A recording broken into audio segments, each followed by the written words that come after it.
I'm gonna lead us off Okay. with a fun joke. How do you know when you're on a date if you're on a date with a pilot? Come on. Depends on the pilot, Oh, come on. but You know the answer. generally they're gonna tell you. Yeah, That's the first thing they're gonna tell they're you. probably gonna tell you. So we're just gonna get that out into the clear air. We're both pilots. Two pilots here, two captains. Yeah, we Yes. made that clear too. The interesting thing about that though is like I say me as a pilot specifically because yes, I'm proud of what I do and all this kind of stuff, but I spent a long time trying to not be defined by what I do, but more just defined by who I am. I don't know if you resonate with that at all. Well, I spent a lot of my time being defined by what I was. So the opposite.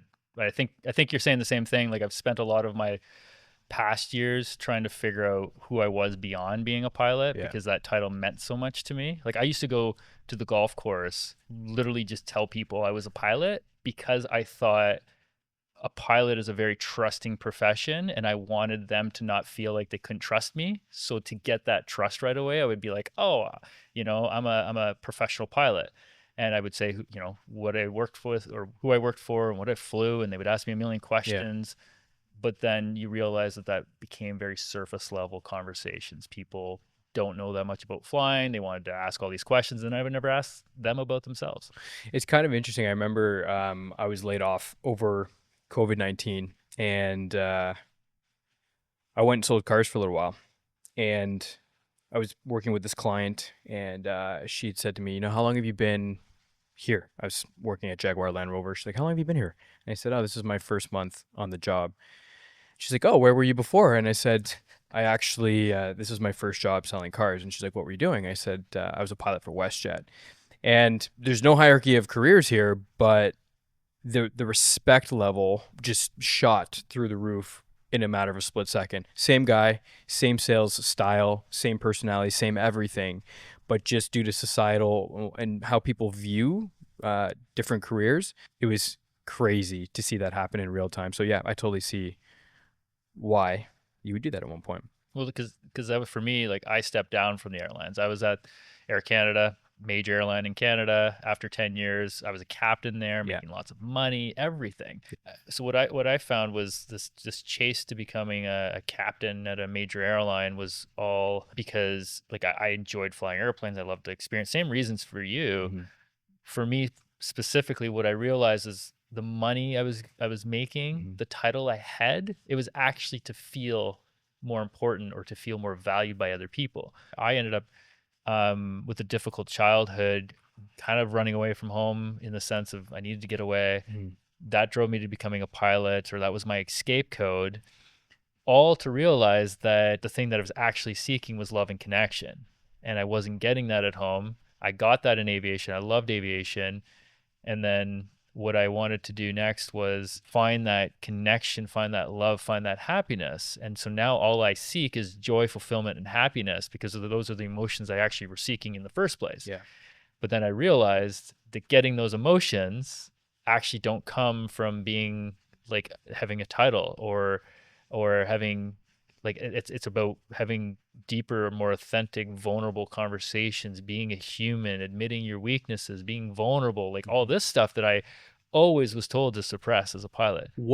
At what point for you did you really start to realize that? Like, for context, you have what, 10,000 plus hours? And so your journey in personal development, your journey in leadership, both in and out of the flight deck, when was that? Was there a triggering moment for you where it was like, okay, COVID, why?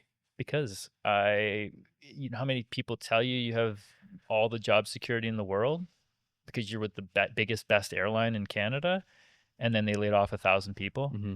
and you're like, yeah, I don't think security is coming from an airline. World War III, whatever. There's a million scenarios where security doesn't happen. So then I'm really started thinking, well, where does security come from? That was actually my train of thought. When I started asking myself where security came from, Mm-hmm. changed my entire life. In my opinion, when I really worked through this, I realized security comes from me. Sure. Like, why would I let my security come from everything external? Like the world will change, things will happen, Mm-hmm. challenges will happen, Mm-hmm. setbacks. Again, World War III is, I know, an extreme scenario, but it's ignorant to think that these things won't happen. So it's like, well, in any given scenario, what can I control? And it would be my ability to decide to adapt and persevere. Yeah. And if I choose not to, that's when I'm not going to be secure. But if I choose to evolve and adapt, that's where I'm going to figure it out and keep moving forward. So how, for us as pilots, how can we create an environment where, you're a captain, I'm a captain, I might treat my flight deck environment differently than you will. And how are we facilitating an environment for leadership, for growth, for open communication, for psychological safety? And I know there's a lot there, but can we unpack some of that? One of the things that people don't understand about pilots is that we're not perfect. People think, and sometimes maybe it's just internally we like to feel like our pilots are perfect because it's a big deal if they're not, if they make mistakes. Yeah. But there's never going to be such thing as perfect pilot or a perfect flight, or it's actually what we're taught. So we're taught that never think the flight's going to go perfectly. And that's so like in our day-to-day lives, it's the same sort of thing is never think a day is going to go perfectly. Mhm. And it's not, there's the pessimistic side, like, oh my God, another day, or the frustrating side, or the gap side, where we're never where we want to be. And that causes a lot of people to be in this kind of pessimistic, frustrating mentality. We call it the gap. There's a concept called the gap in the game, versus we want to live in this mentality of, okay, I am better than I was yesterday. Mhm. How am I better than I was yesterday? And we keep focusing on these ways that we're better. So in aviation, one of the things we do really, really, really well is we debrief and we think, okay, and we train scenario based. So we'll do a scenario and we'll go through it, and then we'll debrief and we'll say, and this is usually in the simulator, but we also look at our flights as well. And we'll say, okay, how did that go well, and how can we improve? And it's never never a binary system. It's never a right or a wrong. Mm-hmm. Like, as long as you have a safe landing. My favorite saying is any landing you can walk away from is a good one. Yeah. Any landing the airplane can fly again is a really good one. Yeah. Right. And that happens 99.9% of the time. So I think one of the limiting things about that, though, is those debriefs, although impactful and important, up to maybe more so recently, they've been very focused on like the technical aptitude of yes, whatever you were working on, right? So, when we think about our communication in the flight deck, you and I are flying together. We are practicing for an emergency. We are executing a certain maneuver, whatever the case may be. How my ability to understand you, your ability to understand me, and how we can communicate more effectively. Like, where's that come into play for you? when we, especially in aviation, if we think that, another concept that I think a lot of people misunderstand is that a pilot must be stressful all the time, Yeah. because we have 200 people behind us. And it's like, well, who do you think I'm thinking about more than anybody else on the flight deck or anybody else in the airplane? It's Probably myself, yourself. right? Like, my preservation is more important than me than everybody else's preservation, which is good. You would want your pilot to be selfish in that way, because that motivates me to be the best that I can be. And the technical side of aviation is covered, but I think in general, like generally in the world, and this is where kind of leadership comes in, is like modern leadership really it needs us to be more emotionally intelligent. We have access to all the information at our fingertips. 10, 20 years ago, a pilot had access to, a few hundred pages in a manual. And so they could memorize that because it's only a few hundred pages, and that's what they had access to. But nowadays, airplanes are so complex, there's so much technology, and the internet allows us to go and get access to something that a mechanical engineer or an aerodynamical engineer that built the airplane had access to. So there's so much information. And so to kind of answer your question as well, we have to start dealing more with the emotional side of being human and dealing with another human. And that's where like communication comes down, or really getting ourselves to the point where we step out of our point of view and we start thinking, okay, maybe this person's looking at the same coin, but maybe they're just looking at it from the other side, because they're saying they see heads and I'm saying I see tails. It's the same coin. And that's why I started my business, First Class Leaders, because teaching people that and showing people that has been super impactful. One of the like funniest phrases or things that people say that makes no sense is, well, that's common sense. And I said, well, common to who? Yeah. And I mean, if you look at the commonality, I don't know if I'd want to be the common anyways. Like, a lot of people have a lot of conflict. A lot of people are frustrated. A lot of people have these negative emotions that aren't very fun. And I'm like, well, I don't want to be that. So challenging, our emotional intelligence just makes your life better. But I think too, like when we think about these concepts outside of the flight deck, and how they've actually impacted my personal life, my relationship with my wife, how I show up for friends and family, the emotional intelligence aspect, how does that impact the flight deck? Well, for us, it's, if I've taken things personally or I don't feel like I can be at my best, we are here to operate the safest environment as we possibly can. So if there's something that is interfering with that, then, you know, we can be as technically proficient as you want, but without you and I getting on well, or you and I finding commonality or understanding one another's leadership and communication style better, we have threatened the safety of the flight deck. you're talking about like separating our ego, which goes back to this idea of our identity is not being a pilot. Our identity is all of the skills that we have, not just becoming a pilot, but Yeah. just in general as a Hmm. human being. Like, what are the skills that we possess? And again, in aviation, mostly we're talking about the technical skills, but what we're trying to talk about now is like the emotional Yeah. side, right? The worst advice I ever got was there's no room for emotions in the cockpit. And I mean, even people listening to this might agree, well, yeah, there's not. We don't want our pilots to be emotional. It's like, well, I'm sorry, but every human being has emotions. Hmm. Uh, I can prove it to you right now. Just stop having emotions right now. Go. Right. And instantly you feel like your face tenses up, your body, that's stress. So you just had an emotion trying not to have emotions. So that's where seeking to understand how we're having these emotions at a given time. And what you're talking about, correct me if I'm wrong, is like separating our ego so that we're constantly focused on the common goal as Hmm. opposed to how it makes me feel as a human being. Like my value as a human being does not come because somebody told me that I made a mistake. My value as a human being comes because I'm willing to admit that we're all humans and Yeah, we all make that's mistakes. right. And so now we're going to focus on, well, how do we become better? How do we become better? And we focus on that all the Hmm. time in any area of our lives, we're only going to just become better and keep growing.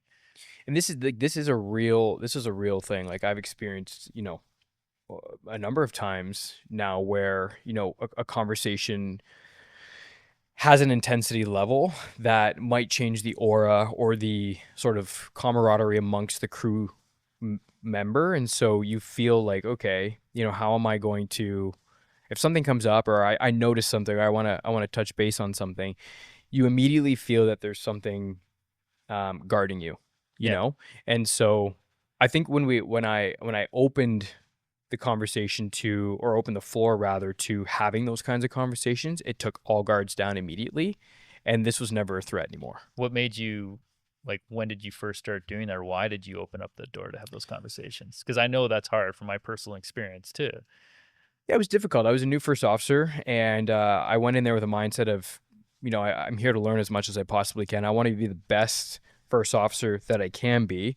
And at the time, the mindset might have been around like, well, I want to be a better pilot. But what I realize now is that what I really wanted to be is a better leader, because as a first officer, eventually you're going to find yourself, or you hope to find yourself, in the captain's seat. So I always tried to adopt a mindset of, if when I'm in that captain's seat one day, how do I want this flight deck environment to feel? How do I want my first officer to feel? What kind of environment, is going to be conducive to the safe operation of the aircraft, to good communication? And so I really tried to employ those philosophies early on. And one of the ways that I found that I did that was by asking my captain the right questions, or by creating a level playing field that, like, yeah, exactly like you said earlier, I'm here to do the same thing that you are. But I'm also here to learn from you. So let's just establish that right now. And it took all walls down. Sometimes, that netted out really positively. Other times there was nothing spoken, but that's okay. It was the effort that really mattered. And so for me, now that I am a captain in a different environment, I find that those early initiatives have sort of shaped how I operate from a captain's mindset today. So you're trying to break down the idea of hierarchical leadership, right? Like positional leadership, the idea that if you're a captain, you're a leader. And I'll bring it into other areas of our lives too. Like if you're a parent, you're a leader, Hmm. right? Like you're the leader of your children. Um, so what you're saying is shifting away from that idea. I think you and I share, like, I think the more modern definition or the appropriate definition of leadership in today's age is not like the captain's the leader. Like Hmm. this is what we teach. Most people would be like, well, what do you mean? The captain is of course the leader. I mean, we separate the concept of leadership and management. The captain's the manager of the aircraft. Yeah, So management's the technical side. sure. So rules, regulations, procedures, those have to be followed. Somebody has to be the decision maker at the end of the day. Hmm. But then leadership is the human side. How are we dealing with the people, the passengers, everybody? How are we treating everybody? How are we creating that space like you're talking about? That's the side of leadership that we're trying to teach now. This idea of conscious leadership at any given moment, even right now in this conversation, this given moment, how are people perceiving me possibly? And just that awareness, it helps me to be more adaptable and get out of my own head because my ego tells me that, I'm better than I actually am. Yeah. And if I can if I can verbalize that I'm here to learn and grow, it kind of almost reinforces to me that I'm not. It's not the value of me isn't based upon how many fancy words I spit out on this podcast Hmm. or how many concepts I can work through, but instead about, again, letting everybody know like all of the things that I'm talking about today or any point in my life, I have to keep verbalizing it, Hmm. but it does it for two reasons. I'll verbalize it to the person I'm speaking with, and I'll verbalize it to myself to remind myself this all stems from going through crap, going through challenges, going through difficulties, but not just going through them, but going through them and analyzing and saying, what is the lesson that I'm learning in any given one of these situations? It makes 100% sense. And I think it relates to, or the impact rather is, how we continue to show up, not only in our flight tech environment with our crew and colleagues, but how we show up as a human being, how we show up as a husband in our case, how we show up as a friend, a son, whatever the case may be. So I got to ask you, Mike, is this a middle-age crisis or like why did you wait? Why are you're in your 30s now? Like why now? Because I think most people are later in life. They call it a midlife crisis and then they quit their job and they go on to completely, uproot their life and change. I mean, that's what happened to me. Is it like what are your thoughts on that? I think it's a mix of things. I think, how we build a life, how we build a career has changed over time, for starters, right? Like we look at our parents, we look at generations that have come before us, and the sort of linear path is not so much as linear in today's day and age. We are exposed to an abundant amount of information. We have the world at our fingertips at any second. So, but despite that, the information is not all good. So you can deduce what you want out of that. I think the power comes in asking yourself better questions, Mhm. around, what purposes out of my life, what am I here to do per se? Like, how am I impacting other people? So is it a midlife thing? Partially, but I think that, like, it's rare to be 22 years old, for example, and be developed enough in your own journey to know that, like, you want to make some impactful decisions or you want to make some impactful change. So I believe that it's important that you have to go through stuff in life, and learn things for yourself over time, and that happens right in your 20s to 30s or even mid 30s, where you've now gained enough knowledge. Maybe maybe you're married, maybe you have a child, whatever your situation is, that, like, the things that have presented themselves to you in your life have taught you enough where you can now start to make more impactful decisions. That makes sense? Yeah, like you're reshaping your belief system. I think where I would go with that is when we're young, we're not like we're adopting the belief system of our parents, and we don't really feel like we have a choice. Hmm. So a lot of our personality, a lot of our beliefs just stem from our upbringing. Yeah. And then you go out into the world, right? You kind of leave high school and you go to college, and that was an eye-opening experience for me because I'm like, oh, not everybody's an a-hole like my dad. Like, not everybody had a difficult childhood. And and that awareness was like, okay, there might be better ways of kind of living life, and you start really challenging those beliefs. And I think when you're 20, your sense of value versus when I'm 37, my sense of value now is very different. than what I thought value was when I was 20. And like, do you think that people should be learning more emotional intelligence, or maybe we should be teaching more people how to like understand their value back when you're 20, or like when did you shift that belief system? Two-part answer, two-part question. Do I think that we can start teaching people emotional intelligence and really being governed more in their values earlier on? Yes, absolutely. Does it replace life experience? No, but I think it could help shape life experience. And I think that in turn helps shape your decisions. So, could you be more sure of your decisions earlier on? Maybe, but I think that's the beauty of today is that like you can kind of do whatever you want whenever, you know? And for me, the second part to your question is like when did my values start to impact my decision making? Also over COVID, right? Like I felt like I had hit a version of my rock bottom. Like I had been through some stuff growing up as well, but this was, you know, I'd put all my eggs into my career, you know? And yes, I had been reading books and trying to develop my personal self earlier on, but really that incident and being laid off and no prognosis, you know, at one time it was 5 years. You know, I was like, well, what am I going to do? Am I going to be laid off till I'm 32 years old? Like, I can't do that. I got to kind of reinvent myself here a little bit. So I hired a coach, and those couple of years working with the coach was impactful. But the ironic part about this is like, well, I'm a pilot. I shouldn't have a coach. Like I'm mentally strong, right? And so it challenged me to ask myself better questions around like, well, what does it mean to be mentally strong? What does it mean to be vulnerable? What does it mean to show that you're navigating things? And so through all of that, I started to really hone in on what my core values are. What is my career mean to me? What does my life mean to me? Like, what do I want out of this journey? Is flying the only conduit to live out my core values? And the answer to that question is no. In fact, I wouldn't say I'm actually doing myself a disservice by limiting myself just to flying, because it doesn't coincide with all of my core values. Mm-hmm. You know what I mean? So yeah, COVID was really the time for me where I made some serious impact in my own life, learned a lot of things around like what I wanted for my future. Very curious question. I don't think I've ever asked you this, but if did your parents always were they always on board with you becoming a pilot? They were always on board, and you know, I'll speak to this a little bit. Yeah, massive advocates. Like, well, Lucky you.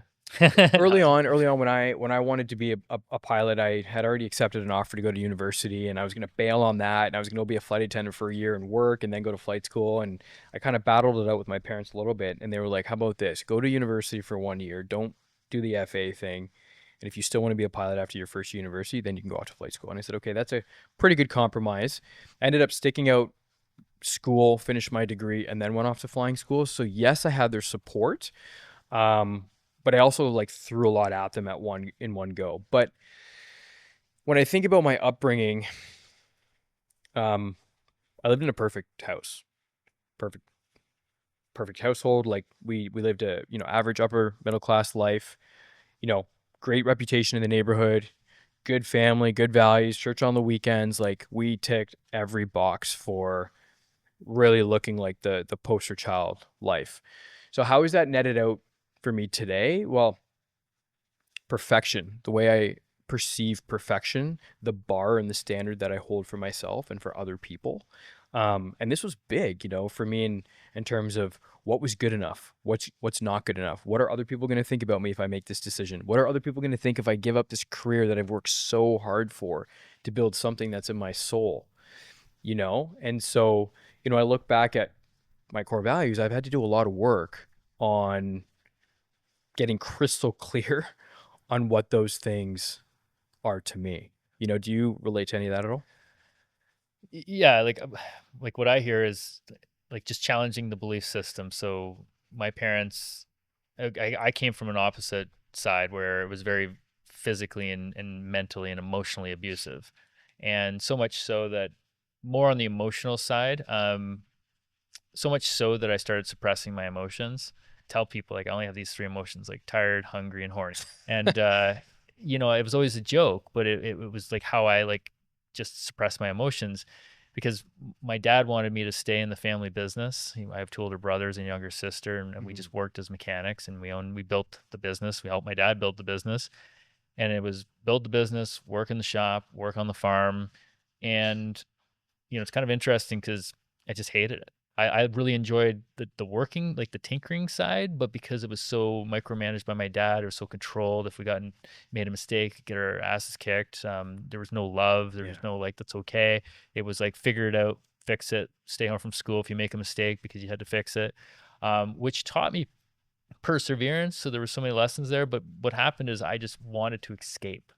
And so I wasn't seeing the lessons. I just wanted to get away. Hmm. And so flying, when that came into my life, I was like 9 or 10. First time I went flying, I was like, I'm out of here. Like This is it. this is exhilarating. This is freedom. Yeah. And so I left, and my dad tried to talk me out of it, didn't want me to. They were supportive though. I really can't say that they weren't, but there was still that emotional side of being like I'm 17 leaving to go become a pilot, and my dad's trying to tell me I shouldn't do it because I'll be away and I'll probably get divorced and all these stereotypical things. And luckily I didn't let that in, and I just said, no, I'm going to do it. And then looking back now, what I realized is my dad has some good values that he's tried to put, which is like the family side, the side that you take care of each other. Hmm. But his way of showing that is not a very emotional side. It's a very binary, technical side. And one of the biggest changing moments in my life was when I looked at my dad, because I used to look at him like I'm the victim of my dad. I always thought that my dad was just this asshole and like not a good dad. Hmm. And then finally one day I said to myself, I said, well, what if he just didn't have good leadership in his life? And it changed everything. And I'm like, well, he probably didn't. I mean, his dad was kind of an asshole too. Like, so I started thinking, well, what if I could be a leader for my dad? And that's why I'm convinced that leadership isn't a hierarchical thing. It's Yeah. not a, like a kid can just as much influence the parents as vice versa. Yeah. And so I started having these conversations with my dad and giving him the space to speak and be vulnerable and open. And the way that he's described how he thought about things is very flawed, but it all stemmed from a position of love. He really did want the best for us, and he just didn't know how to do it emotionally. Yeah. And so I didn't have that emotional security. So I changed my whole belief system. It's taken a lot of work, but same things, like the things that I don't like about myself or that I see internally that aren't serving me, I've really had to work hard to change those habits or beliefs. It sounds like the same similar thing when it comes to like the perfection in your world. So based on some of the lessons that you have learned over time from your parents and some of the decisions that you've made to rewire some of this stuff, when you think about impacting the next generation, whether it's people through the PLN, your pilot leadership network, or future kids one day if you have them, like how will you how are you better equipped to teach them and to show them the way? Yeah, I think about this often because this is exactly, I think, where I've come to this idea of realizing that the greatest sense of fulfillment is acts of service to other people. And what I mean by that, I mean anybody. So um, I and you mentioned it earlier, but lighthouse versus tugboat. Yeah. So the older I've gotten and the more into personal development leadership that I've gotten, and the more I've challenged my belief system, the more I've had the difficult conversations, the more vulnerable and open and humble. Like all of these things have taught me that most of us, and this is to speaking to everybody, like most of us try to control things that we can't control. And it's really hard because the people we love are the ones that we want to control even more because we don't want to see them get hurt, Hmm. especially like parents to kids. So where I would shift more my style now is I want to influence and I want to create that space. So I want to create a safe space for people and I want to empower them because you have to understand the why behind anything that you do. So if I better understood the why behind why I became a pilot, it'd be very different because nobody helped me understand the why. I just thought it was all superficial stuff like money and traveling and the girls and stuff like that. But then again, as you get older, you realize what we really all want is love and connection. As we're getting older, like my dad, I see a whole different side of him now. Like he's told me things that he never told me. like things that have happened. He had a business partner steal a bunch of money from him, and I went through a big thing where I lost some money through a psychopath. And only when I opened up to my parents about losing a bunch of money did he open up about his thing. But it made me feel like, oh wow, like you are human. Yeah. Yeah. Shit does happen, and we're all in this together. And so I'd be a lot more vulnerable and open with my kids or the younger generation. So I would 100% agree with you. And I know that these two concepts do go hand in hand, communication and emotional intelligence. Kind of go off the emotional intelligence piece. It's listening more than you speak. Continue learning always, right? And like when I have a kid one day, I can learn just as much from them as they can learn from me. And so I find even one of the things that I struggle with the most with my dad even today is that there's still this hierarchical, like, well, I'm your dad and I know more than you because I've been around longer than you, and that's just how life goes. I had some of that follow me in my life, naturally, because I grew up around that. But that's not true, right? That goes back to what we were just talking about, captain, first officer, and that hierarchy. It's just like as soon as we close ourselves off to shared experience and, you know, other people's opinions, we are doing a bit of a disservice. So I know that my parents, always came from a place of love. My dad, can only show love in a way that he was shown love as he grew up. And so I never realized that for a long time in my life. And so, you know, I struggled with having a super close relationship with him. My brother has also struggled with the same thing. And you know, the I don't want to say the battle, but the desire continues to ensue today.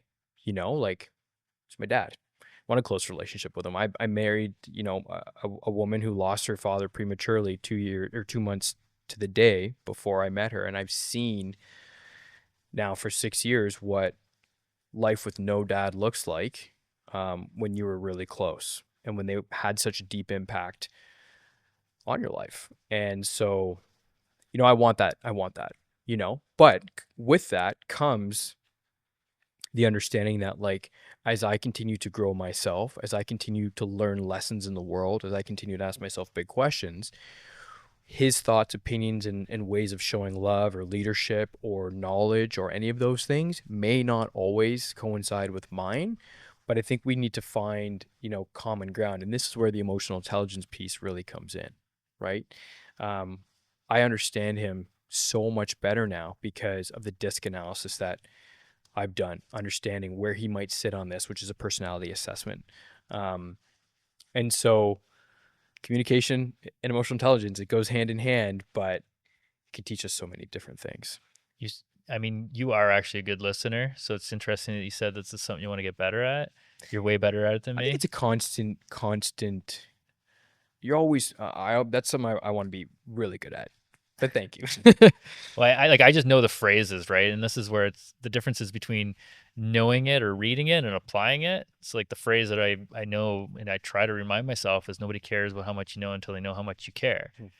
And so you'll never be able to show somebody you care unless you shut up and listen. And so that's something that's hard for me because I've always thought that because my dad spoke a lot and he always would tell me what to do. And I always thought value came from telling somebody what to do. How do you learn? I mean, in our relationship, you are a better listener than me. How do you learn to, how do you learn or why? Why are you a better listener than I am? Like, you know me, like why?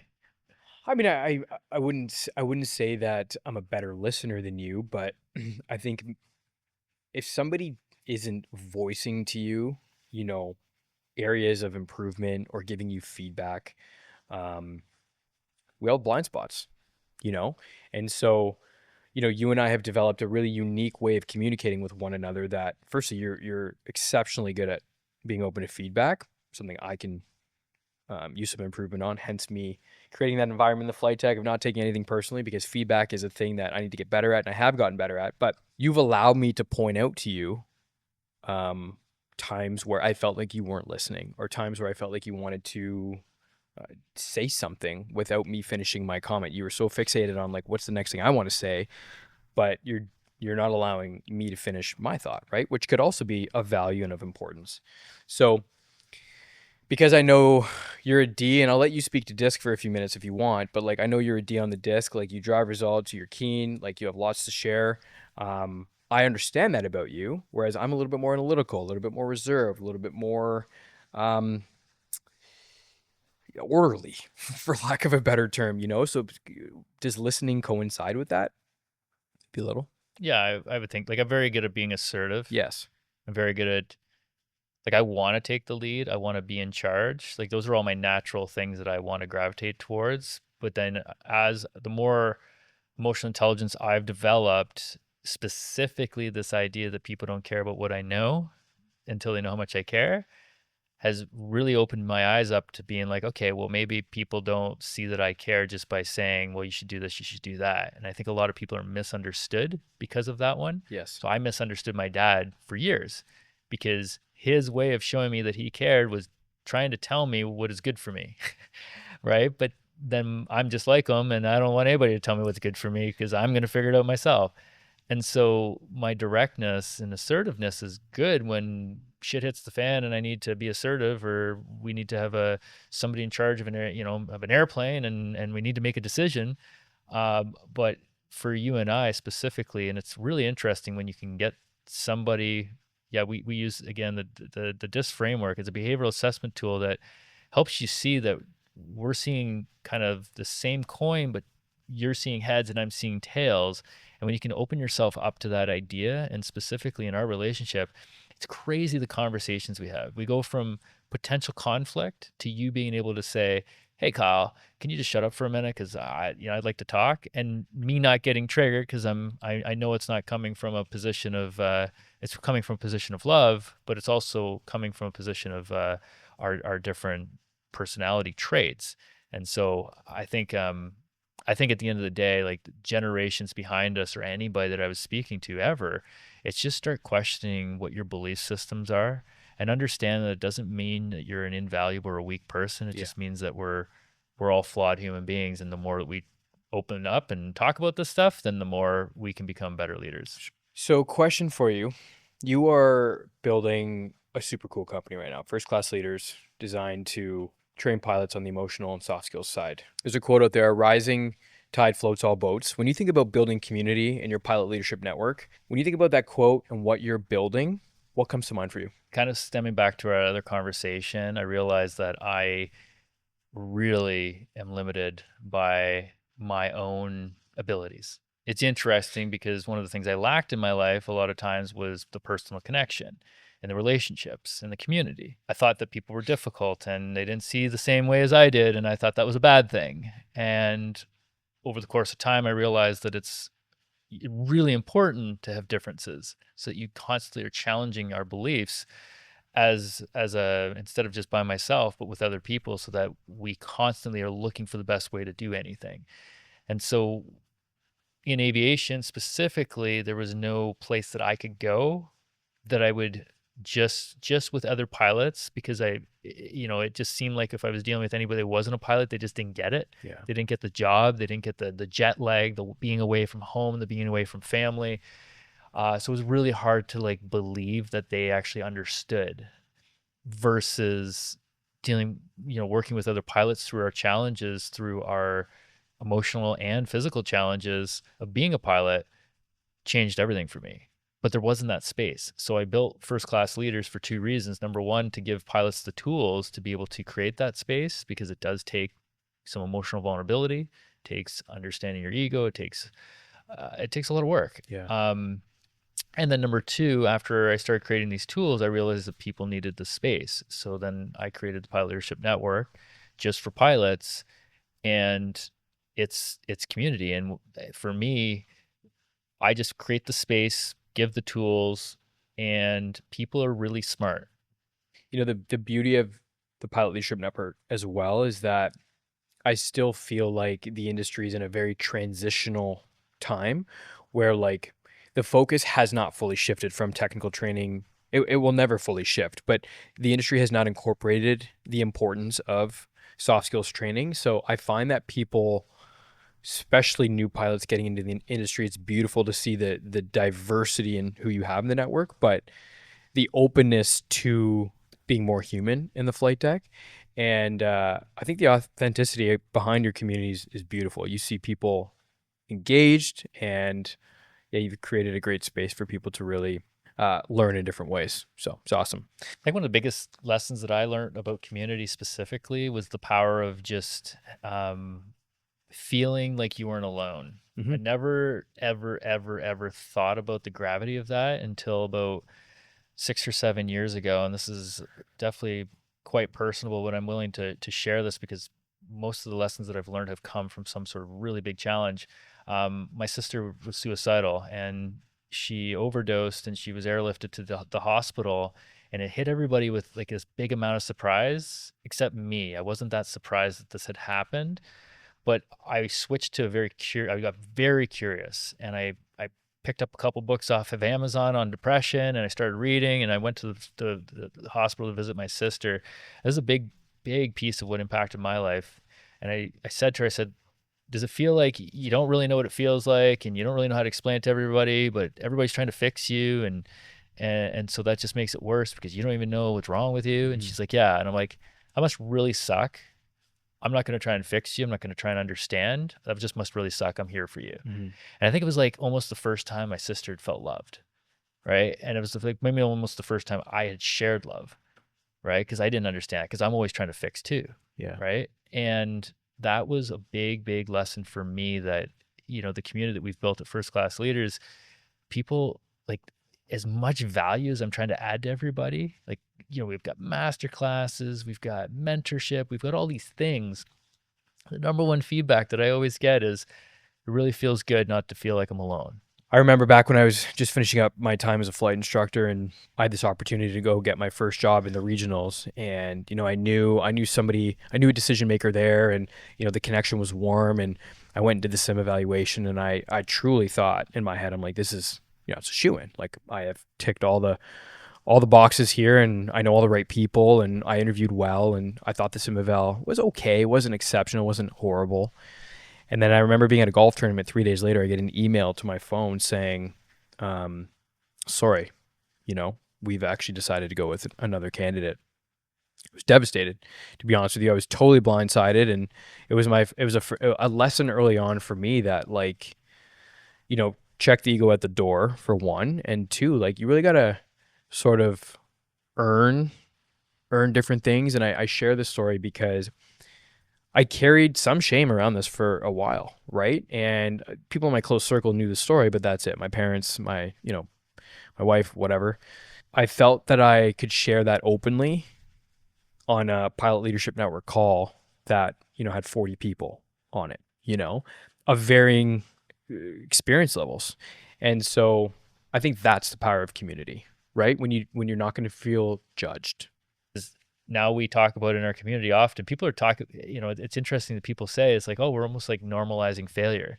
It's like, well, yeah, we're normalizing setbacks, we're normalizing challenges, because We all have them. yeah, we all have them. And it's what creates the best pilot, what creates the best human, in my opinion, are the ones that will find the lessons in all their setbacks. Yeah. The more lessons you find in your setbacks, the better human you become. And specifically, pilots need to be resilient. We need to be adaptable. We need to be all these soft skill things. Mm-hmm. Well, that is only built by going through challenges, and it is much easier to go through challenges effectively and efficiently if you have a community.